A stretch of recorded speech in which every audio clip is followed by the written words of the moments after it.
Subscribe करें और bell दबाएं ताकि कोई खबर रह न जाए।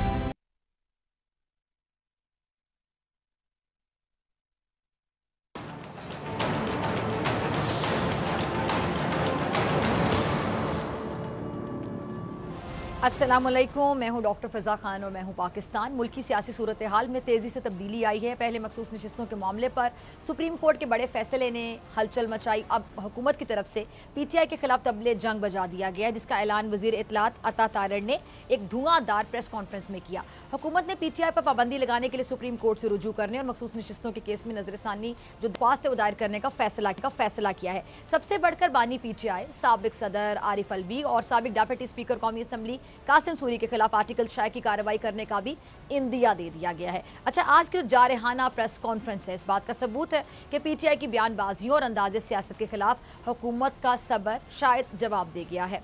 वफाकी वज़ीर इत्तलात ने अपनी प्रेस कॉन्फ्रेंस में बानी PTI को शदीद तनकीद का निशाना बनाया। अता तारड़ ने कहा कि बानी PTI बदतरीन लीडर हैं और उसने बहन बेटियों को जेलों में डालने की रिवायात डाली हैं। अच्छा, इससे पहले बड़े तसलसल के साथ PTI के साथ मुज़ाकरात की बातें हो रही थीं ताकि सियासी अदम इस्तेहकाम का कोई हल निकाला जा सके, मगर अब जो सूरत हाल सामने है उसे लगता है कि बानी PTI की तरफ से मुज़ाकरात करने से मुसलसल इनकार ने हुकूमत को शायद इस नहज पर पहुंचा दिया है कि अब वो भी तंग आमद बजंग आमद के मुस्दाक जारहाना अंदाज अपनाने पर मजबूर हो गई है।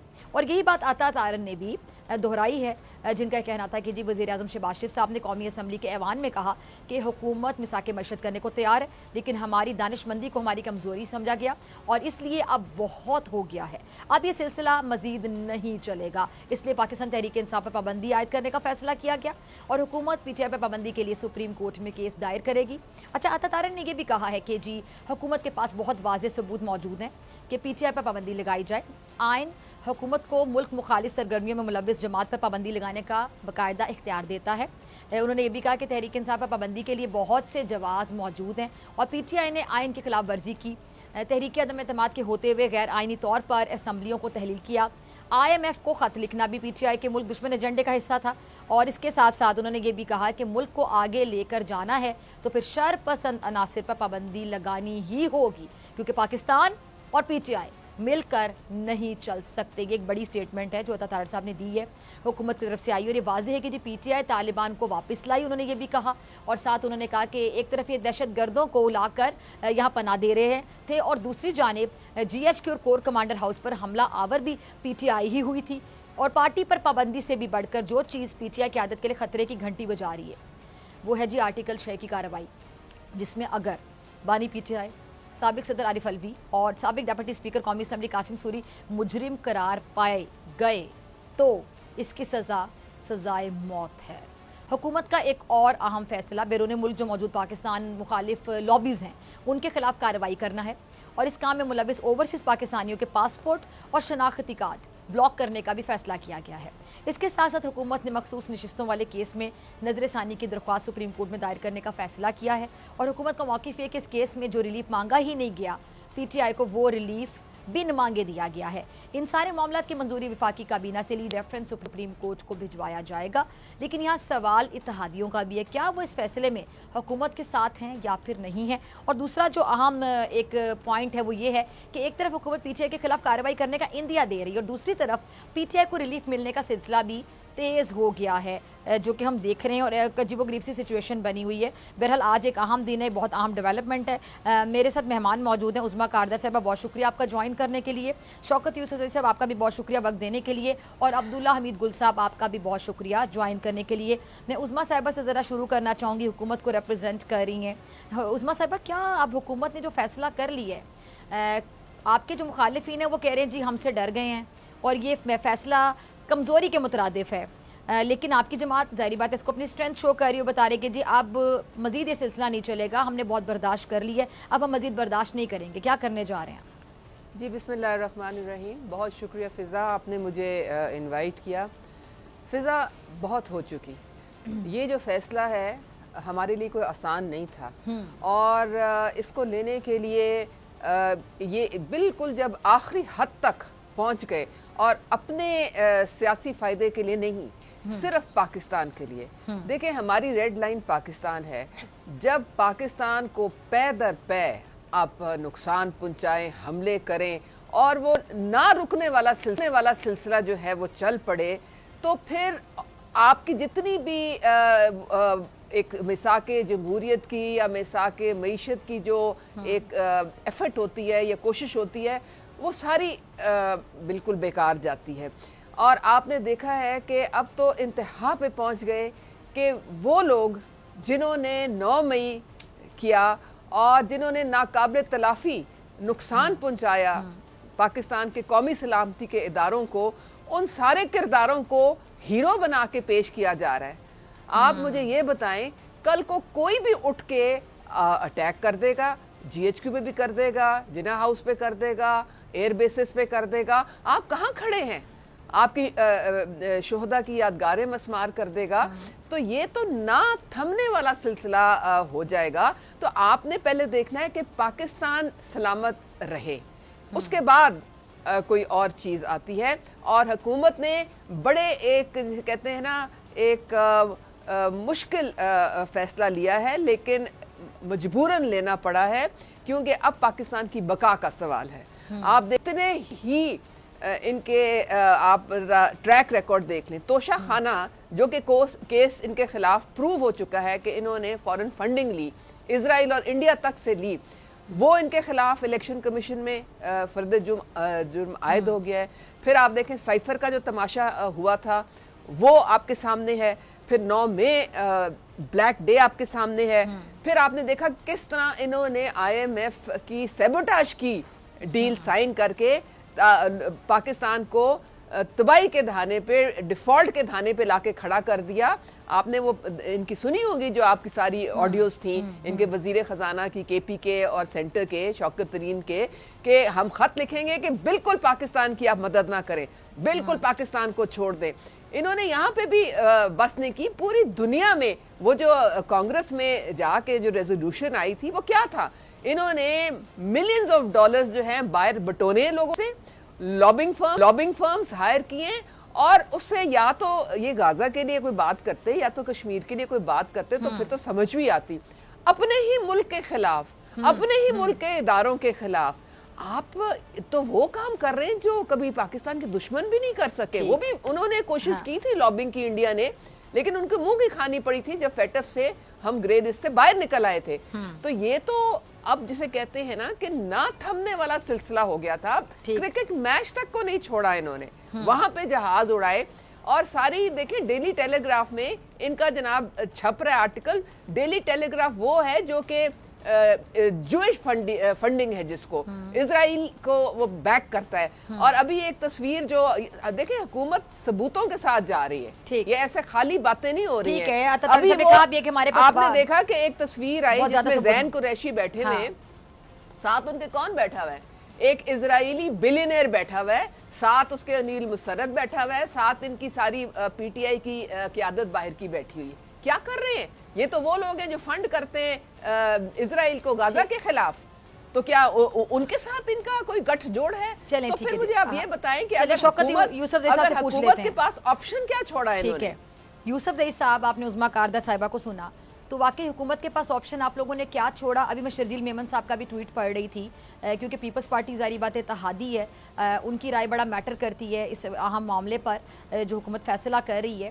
نون لیگ نے تو اپنا موقف کلیئرلی پیش کر دیا. آپ نے عطا طاہر صاحب کی پریس کانفرنس بھی سنی ہوگی.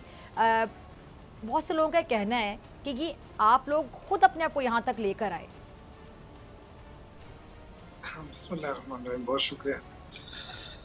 دیکھیں, پہلی بات تو یہ ہے کہ مجھے لگتا ہے کہ یہ سپریم کورٹ کے فیصلوں نے ان کو حواس باختہ کر دیا ہے. یہ دوڑیں لگ رہی ہیں. یہ 9 مئی کا واقعہ کب ہوا ہے, ان کو اب پاکستان یاد آ گیا, اور اس میں الیکشن بھی ہو گیا. اس وقت یہ سو رہے تھے. پھر الیکشن کے بعد یہ منتیں کرتے رہے کہ جی مذاکرات کریں, اور مذاکرات کے ذریعے معاملات کو طے کریں, معیشت کو بہتر کریں, اور ہماری حکومت کو تسلیم کریں. یہ ساری چیزیں دیکھیں, پہلی بات ہے کہ عوام نے ان کو کتنے بری طرح مسترد کیا ہے. ہمارے خلاف کیا کیا نہیں ہوا. الیکشن کمیشن نے ہمارے خلاف میں کمپین نہیں کرنے دیا گیا, ہمیں ہمارے سے نشان چھینا گیا. ان تمام تر باوجود پنجاب اور کے پی کے عوام نے ان کو مسترد کیا. फिर इन्होंने बाद में जाके 47 के जरिए ये जो हुकूमतें इन्होंने बनाई हैं, अब देखो इनको समझ ही नहीं आ रही कि हो क्या रहा है। अब एक एक चीज ये याद करें, कौन सी चीज इसमें नहीं है मुझे ये बताएं। क्या आज जो ये मजबूर हुए हैं प्रेस कॉन्फ्रेंसों पे, धड़ाधड़ एक एक वजीर आ रहा है, प्रेस कॉन्फ्रेंस कर रहा है। आज है 15 जुलाई, मुझे बताएं कि 11 जुलाई, 12 जुलाई, 14, 15 जुलाई को कोई वाकया हुआ है कि इतना एकदम प्रेस कॉन्फ्रेंस शुरू होगी, सिवाय इसके कि मेरिट के ऊपर फैसले होने लगे हैं। अब जजेस ने प्रेशर छोड़ दिया है, नहीं ले रहे हैं प्रेशर, मेरिट के ऊपर फैसला कर रहे हैं। तो अब ये मुझे बताएं कि ये आर्टिकल 6 कहाँ से लगाएंगे, ये कौन होते हैं? ये अब अगर आज उस्मा कारदार साहिबा न होती, कोई मर्द होता तो मैं उसको बताता, मैं उसको सुनाता। देखिए ये मेरी बड़ी बहन है, ये मेरी वो है, मैं इनकी रिस्पेक्ट करता हूँ। देखिए नहीं, एक मिनट ठहरे, थोड़ा सा मैं डिसएग्री करूंगी। देखें वो खातून है या मर्द है ये मैटर नहीं करता। आप अगर बात कर रहे हैं, आप आर्ग्यू करना चाहते हैं, वो अपनी पार्टी को रिप्रेजेंट कर रहे हैं, हम अपने पार्टी को कर रहे हैं। आपकी पार्टी के जो लोग होते हैं, आप कहते हैं जी हमारी नहत्ती लड़कियों से डर गए, घबरा गए, उनको आपने कहा खातून है, मर्द होते तो मैं जरा इनको अच्छे तरीके से इनसे आर्ग्यू करता। मैं थोड़ा सा डिसएग्री करती हूँ। खवातीन किसी से भी पीछे नहीं है, वो मर्दों की तरह मेरे ख्याल से डिफेंड करेंगे। आपकी भी पार्टी से कोई होता और नून लीग से कोई कहता, मैं उसको भी शायद ये जवाब देती। बहुत शुक्रिया, आपने बिल्कुल मेरे दिल की बात की है। जी जी, उस्मा आप कुछ कहना चाहेंगी? शौकत साहब, उस्मा साहब कुछ कहना चाहते हैं। बड़े अफसोसनाक बात है कि ये एक जेंडर बायस लेके आप टीवी पे बैठे हुए हैं। आप बिल्कुल, मैं आप अपनी पार्टी को रिप्रेजेंट कर रहे हैं, मैं अपनी पार्टी को मेरी चीफ मिनिस्टर जो है, वो भी एक खातून है और वो मेरे ख्याल में 100 मर्दों से बेहतर इस वक्त काम कर रही हैं। नहीं शौकत साहब, मुझे आपकी बात समझ नहीं आई ना कि खातून की जगह मर्द बैठा होता तो मैं आर्ग्यू करता। मतलब क्या करते आप, दस्तों बाँव हो जाते? सॉरी टू से, ये माइंडसेट है ना, ये आपका माइंडसेट है। मुझे आपकी बात समझ नहीं है शौकत साहब, जरा समझा दें। काम ही नहीं है। नहीं, फिर आप ये ना कहिएगा मुझे मौका नहीं दिया। आप जरा मैं आप समझा दें कि आपने किस पॉइंट ऑफ व्यू से बात की कि जी प्लीज जी अब्दुल्ला साहब इधर कर लें। शौकत साहब आप प्लीज बताइए आपने क्या कहा। जावेद जो है ना, अच्छा यहाँ को मर्द बैठा होता नून लीग से, फिर आप क्या करते जरा ये बता दें। बात तो सुने ना यार, प्लीज सुनना है तो बताए ना, ये क्या बात हो गई? मैंने बड़ी इज्जत से बात की है। मैं कह रहा हूँ कि सनम जावेद जो है वो इस पूरी हुकूमत के ऊपर भारी है, मैं वो बात नहीं कर रहा था। लेकिन जिस अंदाज से वो जो डेंटोनिक वाला वजीर आता है, ना, जो टीवी के ऊपर आके जो भड़ास निकालता है अपनी, वो बेचारा, उसके पीछे तो प्रेशर होता है ना कि तुम वजीर इत्तलात हो, तुम कैसे मीडिया का मुकाबला नहीं कर पा रहे हो सोशल मीडिया। आप जरा पास कुछ है ही नहीं। जाती हमले ना करें ना, थोड़ा इशू पे बात करें ना। जाती डेंटोनिक का क्या ताल्लुक है बीच में? ये वैसे ये गलत बात है। देखिए एक दूसरे के मतलब नाम रखना ये गलत बात है। शौकत साहब आज यहाँ पर आके खड़ी होगी आपकी पार्टी, खुदा का खौफ कर लें, आज तो कर लें ना। आप किसी को डेंटोनिक कह रहे, क्यों? हमारा मजहब इस चीज की इजाजत नहीं देता कि किसी के नाम ना रखें। शौकत साहब अगर आप किसी को डेंटोनिक कहेंगे, वो भी अगर आपको कुछ नहीं, मुझे सिर्फ इतना बता दें कि आप मेरे प्रोग्राम में किसी को डेंटोनिक नहीं कहेंगे, वो भी आपको कुछ नहीं कहेंगे। किसी का नाम रखने की इजाजत नहीं होनी चाहिए। तुम्हारा क्या है भाई, तुमने मेरा प्रोग्राम लेना है, ठीक है, नहीं तो मत करें। आप मुझे खुद बताएं। शौकत साहब अभी आप खवातीन का एहतराम की बात कर रहे थे, अभी आपने यूटर्न ले लिया, आप एहतराम आपका सर आप इतने लाउड हो गए। खराब करना चाहती है, अगर नहीं करना मैं प्रोग्राम खराब नहीं करना चाहती। आप डेंटोनिक किसी को कह रहे हैं, किसी को आप लोग डीजल कहते रहे, मतलब हमारा मजहब इजाजत नहीं देता नकली नाम रखने के बारे में। मैं नहीं करता हूँ, तुम्हारा प्रोग्राम ही नहीं करता हूँ, जाओ। ये क्या बात है? क्या कह रहे हैं? उसकी बात पूरी सुन लिया, मेरी बात नहीं सुन ली। शौकत साहब एक्सक्यूज मी, क्या कह रहे हैं? ठीक है, नहीं करता हूँ, जाओ अपने लिए कोई और तलाश करो यार। क्या ये ठीक है? ये नाज़रीन आप देख रहे हैं, आप इनका बिहेवियर देखिए। ये खुद ये अपने आप को यहाँ तक लेकर। अब्दुल्ला भाई हाजिर, मैं आपकी तरफ आना चाहती हूँ, मुझे तो समझ नहीं आ रही उन्होंने किया क्या अभी। बिस्मिल्लाहिर्रहमानिर्रहीम, बहुत शुक्रिया। देखें डॉक्टर फिजा, ये तो पहले ही एक्सपेक्टेड था, क्योंकि शौकत यूसुफजई साहब ये चौथा प्रोग्राम है जिसमें जब वो मेरा नाम सुनते हैं तो फिर वो, क्योंकि दलाइल होते हैं, दलाइल को वो जवाब नहीं दे सकते, तो अभी उन्होंने कोई ना कोई ज़ाहिर है प्रीटेक्स्ट तलाश करना था, बहाना बनाना था, वो चल गए। एक तरफ वो खातून की इज़्ज़त की बात कर रहे हैं और दूसरी तरफ वो इंतहाई गैर पार्लिमानी अल्फाज 2 खवातीन के लिए कह रहे हैं। देखिए इख्तलाफ राय हो सकता है, आपसे भी हो सकता है, वो उस्मा कारदार साहिबा से भी हो सकता है। नहीं तो फिर उसी 2 मिनट के अंदर अंदर उन्होंने खवातीन का जो रिगार्ड किया, रिस्पेक्ट की, वो नजर आ गई। तो यही झूठ बोल रहे थे पहले भाई, यही तो यही तो पीटीआई के यू टर्न है जिस पे पूरी कौम रो रही है भाई। 5 मिनट के बाद, मतलब 5 मिनट तो यू टर्न ना लें, 5 मिनट के अंदर यू टर्न, 2 मिनट 3 मिनट में यू टर्न ले लिया। भाई मैंने डॉक्टर साहिबा, मैंने इमरान खान साहब की जब हुकूमत थी मैंने काउंट किए थे, 176 यू टर्न उन्होंने लिए थे। उसके बाद फिर मैंने काउंट करना छोड़ दिया था, इसलिए उसका फायदा नहीं है। देखें अभी जो बात है वो करने वाली है और हम अपने मौजू के ऊपर जाएं। देखें हुकूमत ने ये काम जो किया है और पीटीआई के ऊपर बैन लगाने की जो बात की है, आरिफ अलवी साहब के लिए, इमरान खान साहब के लिए, आर्टिकल 6 की बात कासिम सूरी के लिए जो की है, ये तो बात बहुत पहले हो जानी चाहिए थी। ये पीडीएम की जब हुकूमत आई थी तभी होनी चाहिए थी। उस टाइम पे आपके पास सिर्फ राजा रियाज थे। एक मिनट, सॉरी मैं आपकी बात को काट रही हूँ। मैं तो इतनी परेशान हो गई कि मैं तो उनको सिर्फ ये कह रही थी कि आप खातून कह रहे हैं कि खातून की जगह मर्द बैठा होता मैं बात करता, तो आप अपनी पार्टी की खवातीन को कहती मर्दों पे भारी है, तो वो मर्द ही बैठा हुआ है। आपके समझ लें कि खातून और मर्द में क्या फर्क है। जब नुमाइंदगी कर रही खवातीन असेंबली में, या खवातीन कहाँ पीछे जहाज खवातीन उड़ा रही हैं, पायलट बनी हुई हैं, असेंबली में बैठी हुई हैं, वुकला जजेस, हर जगह पे आपको खवातीन नजर आएंगी। चीफ मिनिस्टर खातून है, चीफ मिनिस्टर खातून है, हमारी प्राइम मिनिस्टर इस्लामी ममालिक में पाकिस्तान को एजाज हासिल है कि बेनजीर भुट्टो साहिबा किसी भी मुस्लिम मुल्क की पहली खातून वज़ीर आज़म रही हैं। उसके बाद उन्होंने, मुझे तो मेरी टीम ने बताया, सुन ले कि उन्होंने ये लफ्ज भी बोला है कि भाड़ में जाओ तुम। जी ये बोला है, ये उन्होंने मुझे भाड़ में जाओ बोला है, मुझे भी टीम बता रही है। बड़े अफसोस की बात है, बहुत अफसोस की बात है। यही वो गाली अपना इमेज खराब की है। जितने लोगों ने सुने आपने अपनी पार्टी की तर्जुमानी की है शौकत यूसुफ जई साहब। डॉक्टर साहब अलाउ मी टू स्पीक। जी अब्दुल्ला भाई, उन्होंने बिल्कुल ये अल्फाज बोले हैं, बाढ़ में जाओ, मैंने भी सुना है, ये गलत बात है और मैं इसकी पुरजोर मजम्मत करता हूँ। बतौर तहरीक जवानान चेयरमैन जो है मैं शदीद मजम्मत करता हूँ। और दूसरी तरफ, और मैं उनसे कहूंगा कि वो माफी मांगे। दूसरी बात, उनके अंदर जो है वो आपने केपी असेंबली में एक खातून जो रुकन थी जिनके साथ क्या क्या गुफ्तगू नहीं की गई थी, जो कि मेरे ख्याल में बाजार में भी कोई नहीं करता, वो असेंबली में केपी के पढ़े लिखे लोगों ने और पीटीआई के कारकुनान ने की थी और उनके एमएनए एमपीएस ने की थी। याद होगा आपको, ये बड़ी आज भी वीडियो मौजूद है, मैं तो वो अल्फाज भी नहीं दोहरा सकता, ये टीवी के ऊपर नेशनल टीवी है। देखें बात यह है कि इस टाइम पे ये जरूरत क्यों पेश आई। पहली बात यह है कि इंटरनेशनल स्टैब्लिशमेंट जो है वो बमुकाबला पाकिस्तानी स्टैब्लिशमेंट आ चुकी है, बड़ी बात वाज़ेह हो गई है। 181 डेमोक्रेट्स और 187 जो हैं वो रिपब्लिकन्स जो हैं वो वोट देते हैं। पहली दफा तारीख में अमेरिका की किसी तीसरे मुल्क के लिए उनके पेट में मरोड़ उठ रहे हैं किसी पार्टी की सपोर्ट के अंदर। सिर्फ 7 लोग हैं जिन्होंने वोट नहीं दिया। मुझे ये बताएं कि कौन सी ऐसी कुव्वत है जो अमेरिका से भी बड़ी है, वो कौन से यहूद और हनूद हैं जो उनको मजबूर कर देते हैं कि वो पीटीआई की हमायत में बाहर निकले। जरा गौर कीजिएगा।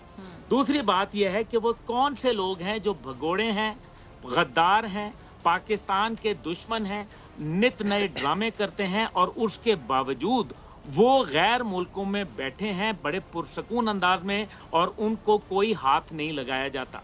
तीसरी बात ये याद रखिए कि जब आईएमएफ और वर्ल्ड बैंक ने कर्जा देने की बात की जिसमें पाकिस्तानी कौम का फायदा था, तो उस टाइम पे धरना दे दिया गया उनके दफ्तर के सामने और कहा कि ना दो, यानी कि पाकिस्तानी कौम भूख से मर जाए, हमें इससे कोई परवाह नहीं है। चौथी बात, इन्होंने बकायदा स्क्रीनें लगाई, बड़ी बड़ी स्क्रीनें, और मोबाइल गाड़ियों के ऊपर रखे और उन्होंने पूरे जो जनीवा में, उन्होंने लंदन में, उन्होंने जो है पेरिस में और इसी तरीके से न्यूयॉर्क में बाकायदा गाड़ियों के ऊपर स्क्रीनें लगा के पाकिस्तान की तौहीन आमेज जो चीजें थी वो दिखाना शुरू कर दी, जो कि झूठ का पलंदा था जिसमें सच्चाई का रत्ती भर जो है वो कोई नजर नहीं आता था। फिर ये बात यहाँ नहीं रुकती, ये बात आगे चलती है मीर सादिक मीर जाफर से, फिर ये बात वहां से आगे चलती है और पता चलता है कि वो कहा जाता है गद्दार कौन का ट्वीट आता है बांग्लादेश के हवाले से। अब इन तमाम बातों को मद्देनजर रखें, माजी के अंदर आपको इससे बहुत कम लोगों के जराइम हैं जिनके ऊपर पाबंदी लगी, कालादम करार दिए गए, जिनके ऊपर ट्रायल्स हुए। लेकिन मैं सिर्फ एक सवाल जो कि मैं उज़्मा कारदार साहिबा से भी पूछूंगा, वो ये है कि अगर आपने ये मुकदमात तो बना लिए, माजी में भी बनाया हमने देखा, लेकिन वो बिल्कुल इतने कमजोर थे कि वो आगे पनप ना सके। और हमने लग रहा यह है कि जो इस टाइम पे जिसने وہ داخلہ ہی نہیں مانگا جس کالج کا، اس کو اس داخلہ جو ہے اس کالج سے آ گیا. یہ ہمارے فی الحال ہمارے جو فیصلے آ رہے ہیں وہ یہ مجھے بریک کا کہا جا رہا ہے. آخری بات کو یہیں سے کنٹینیو کرتے ہیں عبداللہ صاحب، یہیں سے بریک کے فوراً بعد یہیں سے کنٹینیو کرتے ہیں، کیونکہ شوکت یوسف صاحب تو بھاڑ میں جاؤ کہہ کے مجھے چلے گئے ہیں. تو بریک کے بعد ملاقات ہوگی. اب دونوں ہی ہیں.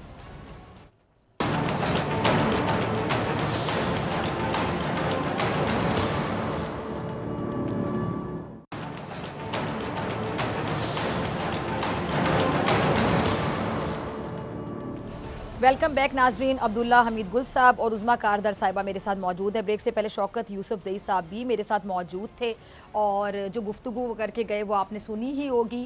اور میں کیا کہوں، آئی ایم اسپیچ لیس عظمیٰ، کیونکہ جب عظمیٰ کے حوالے سے بات ہو رہی تھی تو انہوں نے کہا کہ کوئی مرد بیٹھا ہوتا ہے یہاں پہ تو میں جواب دیتا. مطلب وہ عظمیٰ کاردار کو یا خواتین کو کیا سمجھ رہے ہیں کہ آرگیو نہیں کر سکتی خواتین، جب ایک صوبے کی چیف منسٹر ایک خاتون ہیں اور وہ کسی بھی مرد چیف منسٹر سے کم نہیں ہے، تو وہ کہنا کیا چاہ رہے تھے. دوسری بات یہ کہ مجھے انہوں نے کہہ دیا کہ بھاڑ میں جاؤ.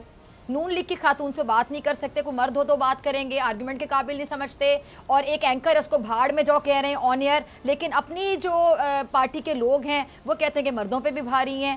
یہ تو کھلا تضاد ہے. وہ سہیل بڑائی صاحب کہتے ہیں نا اکثر ہمارے سینئر اینالسٹ اینکر پرسن کے، یہ کھلا تضاد ہے.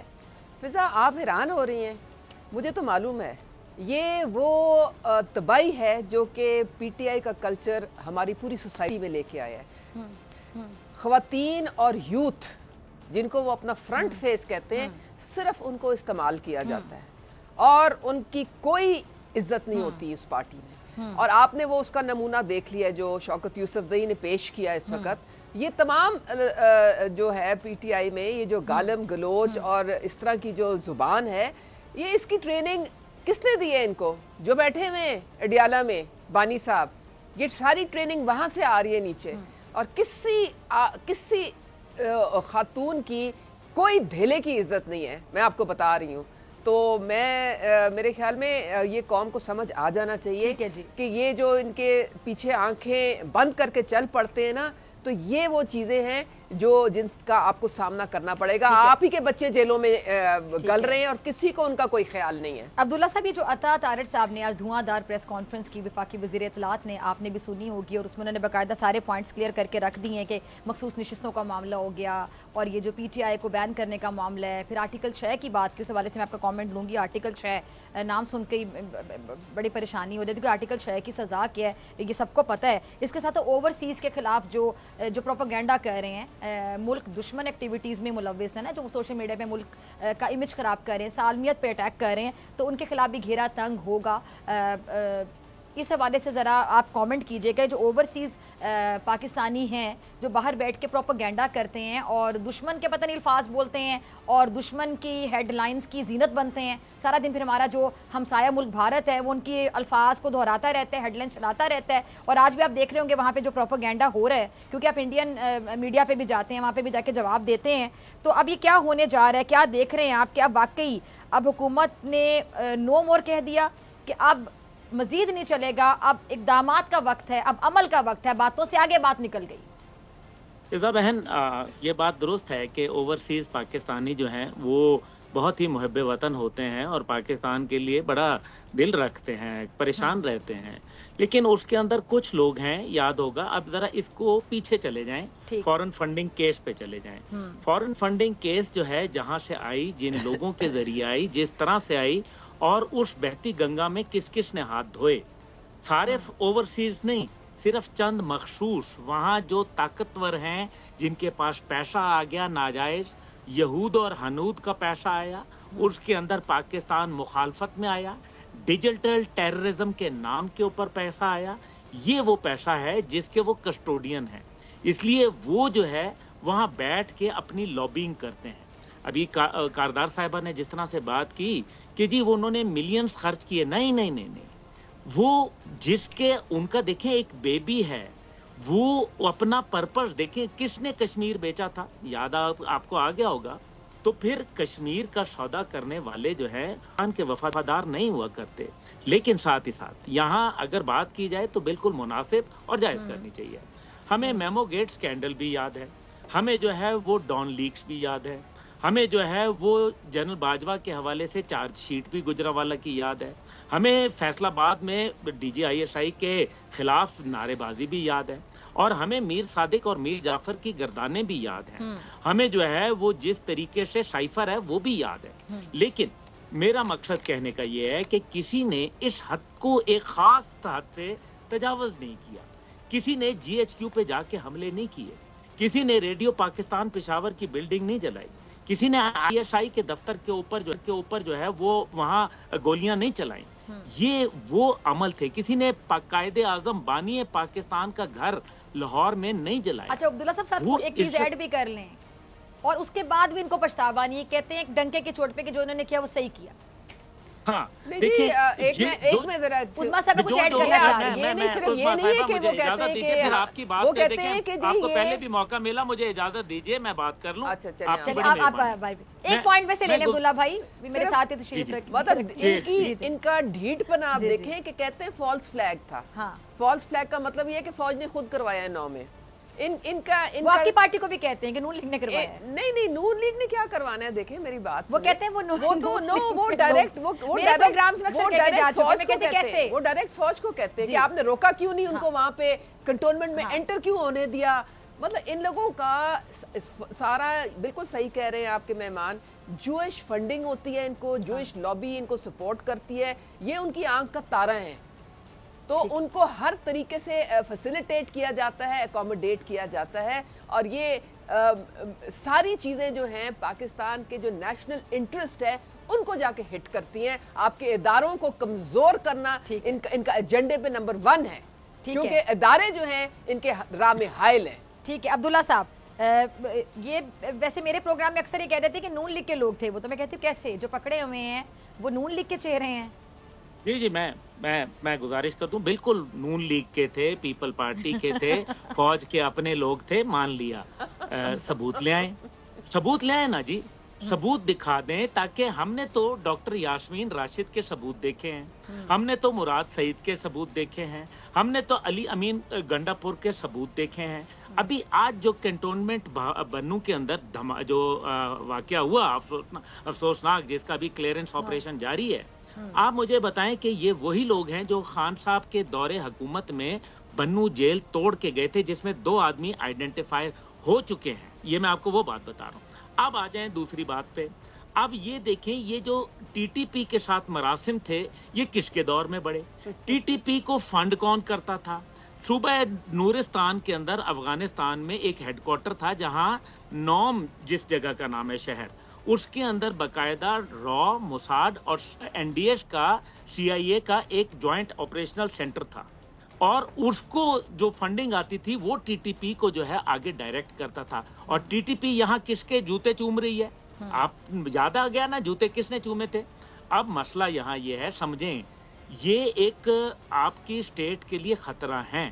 اگر آپ نے قانون سازی نہیں کی، اگر آپ نے لگام نہیں ڈالی، تو پھر آپ کو فیصلہ کرنا پڑے گا پاکستان کی سالمیت کا، پاکستان کی ایگزسٹنس کا، پاکستان کی جو بقا کا، پاکستان کی اندر جو ایک معاشی استحکام ہے اس کا، اور پاکستان کے بخیے ادھیڑنے کے لیے باقاعدہ ایک پلاننگ کی گئی ہے. اور اس کا مقصد کیا ہے؟ واہ پاکستان آرمی، یہ میری بات بڑی غور طلب ہے، سنیے گا.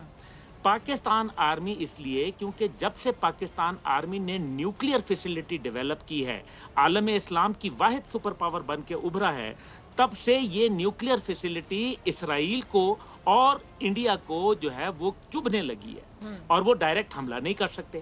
اب انہوں نے عوام کے ذریعے اور عوام کے نمائندوں کے ذریعے ان کو فنڈ کر کے ان کو ایک ہائر پیڈسٹل پہ لا کے کھڑا کر کے ایک ایسا پلیٹ فارم بنا رہے ہیں جس میں وہ ڈی نیوکلیئرائزیشن تب کریں گے جب ڈی ملٹرائزیشن ہوگی، کیونکہ ملٹری کسٹوڈین ہے وہ ہر راستے میں حائل ہو جاتی ہے. اسی وجہ سے تمام کا تمام دہشت گردوں کا فوکس جو ٹارگٹ کر رہے ہیں وہ آپ نے دیکھا، پہلے بازاروں میں گلیوں میں دھماکے ہوتے تھے، اب ڈائریکٹ فوجیوں کو جو ہے نشانہ بناتے ہیں. یہ ہے فرق. آپ بات کیجئے. اچھا میں عظمیٰ صاحبہ آپ سے شروع کروں گی. یہ اہم اب معاملہ ہے کہ آرٹیکل 6 کی سزا آپ کو بھی پتہ ہے، عبداللہ صاحب آپ کو بھی پتہ ہے. آپ کی طرف بھی آتی ہوں یہ سوال لے کر، اگر بانی چیئرمین اور سابق صدر عارف الوی اور جو कासिम सूरी हैं, इन पर आर्टिकल 6 लगता है? फिजा, आप अगर मेरी ऑनेस्ट ओपिनियन लें, हमने बहुत देर कर दी है। ये केस तो बहुत पहले हो जाना चाहिए था, ये तो पीडीएम की हुकूमत में होना चाहिए था। ये बिल्कुल सही कह रहे हैं। भाई उस वक्त सवाल भी उठाया जा रहा है कि थोड़ा देर कर दी आपने एक गैर आईनी तौर पे कासिम सूरी जो कि 4 साल बैठे रहे उस सीट पे, स्टे ऑर्डर लेके नाजायज बैठे रहे, साइफर हिला के, और जनाब उन्होंने उसको उठा के तो असेंबली को डिसॉल्व कर दिया। और बीच में जाहिर है वो आरिफ अलवी तो एक स्टूज थे, वो कोई प्रेसिडेंट तो नहीं थे, उन्होंने अपनी सीट को बेतौकीर किया। तो हुआ क्या कि फिर सुप्रीम कोर्ट को बहाल करना पड़ा। हमें तो उसी वक्त आर्टिकल 6 जो है उसको इन्वोक कर लेना चाहिए था। अभी भी नंबर 2 मुझे समझ नहीं आ रही, लम्हा फिक्रिया है कि ये 9 मई के किरदार अभी तक क्यों उन पे ट्रायल शुरू नहीं हुआ। ये देखें, आपका मुल्क जो है वो तो कांटा बन के खटकता है। आपके न्यूक्लियर एसेट्स जो हैं वो लोग बर्दाश्त नहीं कर सकते हैं, और आपकी फौज जो कि दुनिया की बेहतरीन फौज है, वो उनके और आपके न्यूक्लियर एसेट्स के दरमियान में हायल हो गई है। उसकी वजह से ये मैली आंख उठा के देख नहीं सकते। और अब ये जो तमाशा इन लोगों ने शुरू किया हुआ है इंटरनेशनली, और इनके टाउट्स बैठे हुए, आप कहीं वो मुईद पीरजादा को देख लें, वो जो एक बैठा हुआ शहबाज गिल, उसको देख लें, साबिर शाकिर को देख लें, और ये जो फलाना और फलाना और फलाना, ये मुल्क दुश्मन लोग हैं जिनको एक एजेंडा दिया गया है कि आपने ये करना है। किस कांग्रेसमैन के पाँव नहीं पड़े, किस सेनेटर के ये पाँव नहीं पड़े, किसको इन्होंने पैसे नहीं ऑफर किए। ये इनका एक मंसूबा इनको वापस लाने का ये है कि पाकिस्तान जो है वो उसके न्यूक्लियर एसेट्स जो हैं, एक तो वो खुदा न खास्ता उसको नुकसान पहुंचाया जाए, दूसरे चाइना जो है उसको सीपेक को ख़त्म कर दिया जाए। ये इनके मजमूम अज़ाइम हैं। अब इन्होंने SIFC को अटैक करना शुरू कर दिया। ये जो भी हुकूमत कोशिश करती है मईशत की बहाली की, उस पर कारी ज़रब लगाने की कोशिश करते हैं। बाहर जो बैठे हुए ना लोग, जो हमारे ओवरसीज हैं, जिनसे हमें बिल्कुल, हम उनकी बहुत इज्जत करते हैं, हमें उनसे बहुत लगाव है, मोहब्बत है, उनको ये जाके कहते हैं रिमिटेंस ना भेजो, सिर्फ हमारी हुकूमत आए तो रिमिटेंस भेजना, कोई पाकिस्तान को $1 ना भेजे। तो मुझे ये बताएं फिजा, कोई मुहिब्बे वतन पाकिस्तानी क्या ये सोच सकता है? कोई नहीं सोच सकता है। और ये पानी सर से अब गुजर गया, इसलिए ये कोई ना कोई इसका जो है, अब इसका अंजाम जब तक नहीं होगा तो पाकिस्तान मुतहम्मिल हो ही नहीं सकता। और अंजाम की बात की अब्दुल्ला भाई, उज़मा कारदर साहिबा ने, तो फिर क्या अंजाम आप देख रहे हैं? क्योंकि हुकूमत ने तो साफ अल्फाज में इंदिया दे दिए आर्टिकल 6 की कार्रवाई का, बानी चेयरमैन PTI के खिलाफ, साबिक सदर आरिफ अलवी और जो साबिक deputy speaker Qasim Suri. Article 6 की जो सज़ा है अब्दुल्ला भाई, वो आपको भी पता है, हम सबको भी पता है, क्या देख रहे हैं आगे? देखिए, 9 मई के वाक़यात या उससे पहले के वाक़यात, मीर सादिक, मीर जाफ़र की बातें, अगर आप उसी टाइम पे इनको गैग कर देते, लगाम डालते, तो ये शायद इनको भी इतनी जो है वो छूट ना मिलती और इनकी ज़बानें इतनी न खुलती। दूसरी बात यह है कि बतौर जिस तरीके से उनको बाकायदा आप देखें, एक तरफ आता है करारदाद आती है 24 जून को अमेरिका के अंदर, और उसके बाद यहाँ फैसला आता है। मतलब मैं ये नहीं कह रहा, लेकिन मैं ये हैरान हूँ, मैं ये परेशान हूँ कि जिसके लिए, जो मैं ब्रेक पे जाने से पहले बात कर रहा था, कि जिसका मैंने जाना अमेरिका है और वीज़ा मुझे जो है वो आ जाता है ऑस्ट्रेलिया से, ये बात मेरे लिए हैरान कुन है। मैंने अप्लाई ही नहीं किया और मुझे वो सीटें मिल गई हैं। अब कहने की बात यह है कि ये सारी चीज़ों के ऊपर जो भी वाक़यात 9 मई के हुए, क्या उसके ऊपर किसी ने कंडेम किया? क्या उसकी फॉरेंसिक कराने के लिए इन्होंने अदालत में दरखास्त दी? क्या अब ये हकीकत नहीं है कि बाबर अवान साहब ने दरखास्त दी कि वो फॉरेंसिक कराया जाए, तो 2 घंटे में उन्होंने सुप्रीम कोर्ट से वापस क्यों ली? क्योंकि अगले करनों कहा कि ये तो सारी जेन्युइन वीडियोज हैं, ये ऑडियोज हैं, क्यों मरवाओगे हमें? और अब्दुल्ला साहब अभी देखें अब्दुल्ला भाई कि वो तो इस बात पे शर्मिंदा ही नहीं है ना। कोई बंदा शर्मिंदा हो जाता है, एम्बैरेस हो जाता है, हो जाता है कि मैंने क्या कर दिया, वो तो डंके की चोट पे कहते। तो फिर दोस्त नकवी ने 9 मई के बाद, जब ये 1 साल हो गया था 9 मई को, تو میں نے پروگرام کیا تو فردوس شمیم نقوی نے آن ریکارڈ میرے پروگرام میں بولا تو کیا کرا تھا حسان نیازی, کیا کرا تھا, کیا لہرا رہا تھا, یہ ان کی باڈی لینگویج تھی. میں یہی گزارش کر رہا ہوں, ان کا پرپز ہے. یاد رکھیے, میں انگریزی میں جملہ بولنا چاہتا ہوں, they were never here to govern, they were here to deliver, and they are here to deliver the bifurcation of Pakistan. Ideologically, geographically وہ بائیفرکیٹ کرنا چاہتے ہیں, وہ پاکستان کے نظریاتی اور جغرافیائی حدود کو تبدیل کرنا چاہتے ہیں. سوال کا جواب دیں, آرٹیکل 6 کی جو بات کی جا رہی ہے کیا دیکھتے ہیں؟ یہ تو لگانا پڑے گا, اگر آپ نہیں لگائیں گے تو آپ کو پاکستان یا پی ٹی آئی ایک میں چوز کرنا پڑے گا. یہ بہت بڑی سٹیٹمنٹ ہے ویسے واقعی, عطا طاہر صاحب نے بولا پاکستان اور پی ٹی آئی. آپ کا لاسٹ کامنٹ عظمیٰ. دیکھیں بات ساری یہ ہے کہ ہمارے لیے پاکستان کی بقا اور سلامتی ناگزیر ہے. پاکستان ہے تو ہم ہیں. اب اس نہج پہ پہنچ گیا ہے معاملہ کہ یا تو پاکستان قائم رہے گا یا پی ٹی آئی رہے گی, دونوں اکٹھے مل کے نہیں چل سکتے. انہوں نے کاری ضربیں لگائی ہیں پاکستان کی ہر انٹرسٹ پہ, اور یہ پتہ نہیں کن کن ہاتھوں میں یہ کھیل رہے ہیں. آج اگر آپ انڈین چینلز لگائیں تو آپ کو پتہ چل جائے گا کہ وہاں پہ ہو کیا رہا ہے. ان انڈینز نے جب انہوں نے 9 مئی کیا تھا, انہوں نے کہا تھا کہ عمران خان ہمارا ہیرو ہے, اس نے وہ کر دکھایا ہے جو ہم 75 سال میں نہیں کر سکے. حالانکہ ہم نے اتنی کوشش کی کہ ہم یہ فوج کے خلاف عوام کو کھڑا کر دیں, انہوں نے ہمیں جو ہے تحفہ دے دیا. تو آپ کو آج سمجھ آ جائے گی کہ پی ٹی آئی اور پاکستان اکٹھے نہیں چل سکتے. ٹھیک ہے جی, دونوں مہمانوں کا بہت شکریہ, اور اسی کے ساتھ مجھے دیجیے اجازت. آپ نے کل سیم ٹائم سیم چینل. اگر زندگی نے وفا کی دعاؤں میں یاد رکھیے گا, اپنا بہت خیال رکھیے گا. اللہ حافظ.